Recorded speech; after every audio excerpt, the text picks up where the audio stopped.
When blitzkrieg burn and the body stay. Derek, looks like we've got some guests here. Oh, hello there. Hey. Welcome to the Tenmagnet and Cajun podcast, episode numero 2, part 2. Today we have a very interesting show. We're going to talk about something that I think a lot of guys have problems with, not all guys have problems with. I have problems with it. Even instructors. It's not impotence. Not impotence. It's not impotence. It's actually approach anxiety.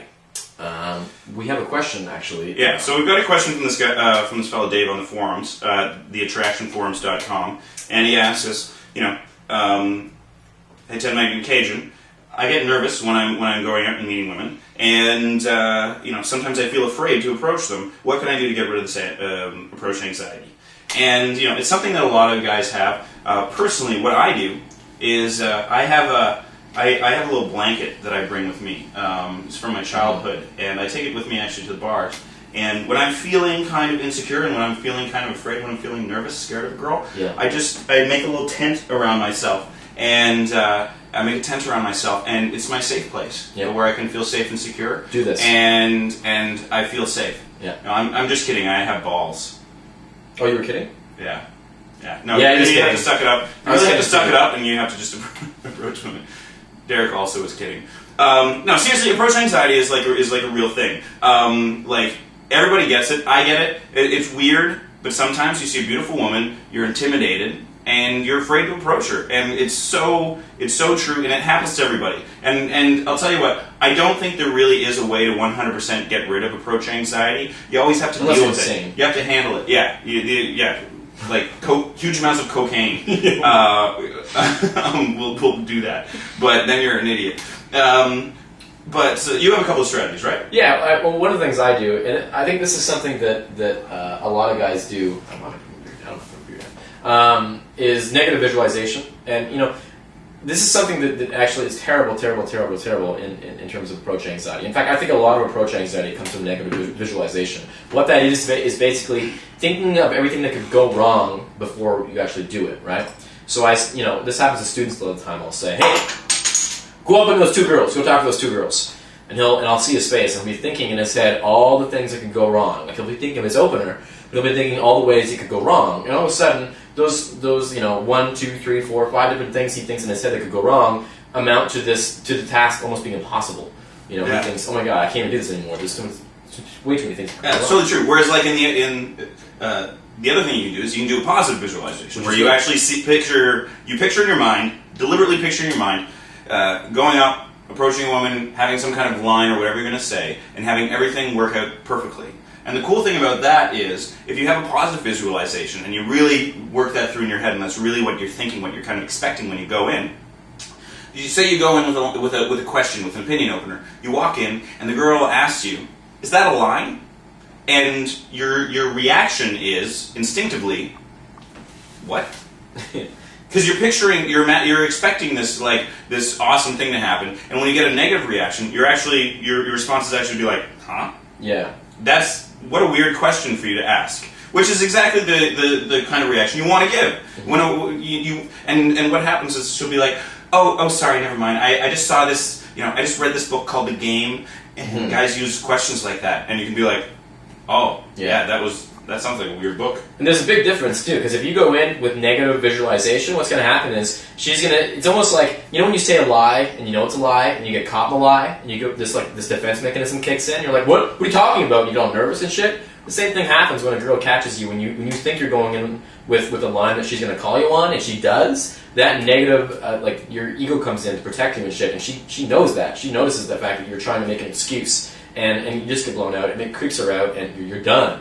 But if you go in thinking the opposite, thinking, well, if she says that would be ridiculous, because that's not what I'm talking about, if she says I'm using a line, then you're going to give off the vibe that that's not what you're doing at all, and it came out of left field, and that's true. That's true to what your belief was going in. Yeah, as far as I'm concerned, girls aren't even listening to what you're saying for the first 30 seconds. Like, they're listening, but they're not really paying attention. They're saying, okay, what he's saying is making sense. All they're looking for is, okay, how's he standing? What's the look on his face? What's his tonality?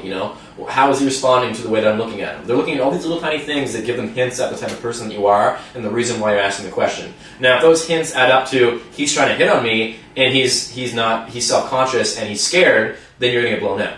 If it's he's confident, he seems to like know what he's talking about and he's being entertaining, that's good. And all that, the difference between those two is really what you're thinking in the back of your head. I mean, thinking, fuck, I have to impress this girl, I hope she doesn't blow me out, Well, then you're going to get blown out. If you're thinking, hey, I'm just having fun, I'm just saying, I'm just talking and not really worrying about what's going to happen next, then there's a good chance that she's going to be okay with that and want to have a conversation with you. It's a good thing, actually, you brought up a good point. One thing a lot of guys do that gives them approach anxiety, that freaks them out, is they're thinking too far ahead. And they're not sort of in the right place mentally. Right. To give an example, it's like imagine you're the quarterback of a football team, and you're deep. You're in your own end zone or something like that. You're way back on your side of the field. Mm-hmm. Now, if you think to yourself, "Oh man, how do I get a touchdown from here?" You're going to freak yourself out as the quarterback, and you're going to make a bad play. But what you do in football is you always think to yourself, "Oh, how do I get a first down from here? Yeah. How do I get a first down from this point to the next part?" Yeah. And when you're picking up women, one of the big things you want to do to help reduce the pressure on yourself is you see a girl that you like. You don't think to yourself, "Oh, how do I hook up with this girl? How do I get her number? How do I make her attracted to me? Whatever." You think to yourself, "How do I start a conversation with her?" Mm-hmm. That's the only thing you ask, and you go and talk to her with the intention of starting a conversation with her. And then, once the conversation started, now you start thinking about, okay, well, how do I create attraction here? Then once she's attracted to you, it's how do I think about this? How do I do this? How do I do these things? But you divide it up into these little digestible steps, and it works so much easier. Yeah, it makes it a hell of a lot easier. Another thing that guys have problems with is motivation. And this kind of has a lot to do with approach anxiety, and that if you have approach anxiety, and well, let's say you fuck this set up, and that's okay because it happens to all of us, even me and Chris. Me and Chris always say 5 practice sets, right? So the first 5 sets you do of the night don't count. And the reason being is that it's kind of like, if you think about like a high dive, if you're at a pool and there's a high dive, the first time you go off the high dive, it's like, holy shit, this is really scary. And you're going to jump off and maybe you fuck it up and belly flop or whatever. But after you do it a couple of times, it's not scary anymore. You're just like, oh, this is nothing. I can do this. This is fun. This is actually really fun. And the same thing happens. It happens all the time when we have students. And so the thing is that, yeah, you do 5 practice sets and you're fine. But then it's the same way if you go to a pool and you don't go swimming for 2 weeks, you come back, you go up to high dive, it's just as scary as the first time you went 2 weeks ago, right? It comes back. So you kind of have to understand that approach anxiety is not going to go away. But what you do have to understand is that it's going to take 5 practice sets to get rid of it that night. And you have to commit yourself to doing it. There's nothing like the feeling of being like, okay, all right, I want to leave, oh, I'm bummed out, all right, I'm going to do one more set. Mm-hmm. And then the next thing you know, it's 11 o'clock in the morning, you're in some dodgy basement apartment on the far side of town, and there's some cute girl next to you, and you're like, how the hell did I do this? You're covered in mud, you're handcuffed to the bed, and you're like, what the heck happened? How did this happen? And that's really rewarding, and man, that happens so much if you just push yourself a little bit. Yeah. So anyway, this is the second episode of our podcast. Keep on tuning in. If you want to find out more from me, Tenmagnet.com is my blog.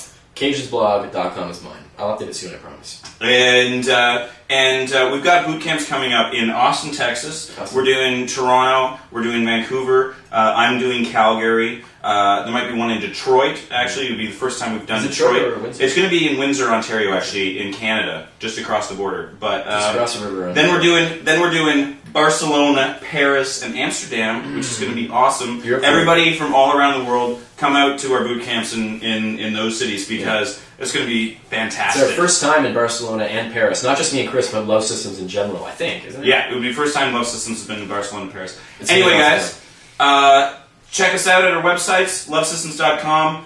Talk to you guys later. All right, see you, conference.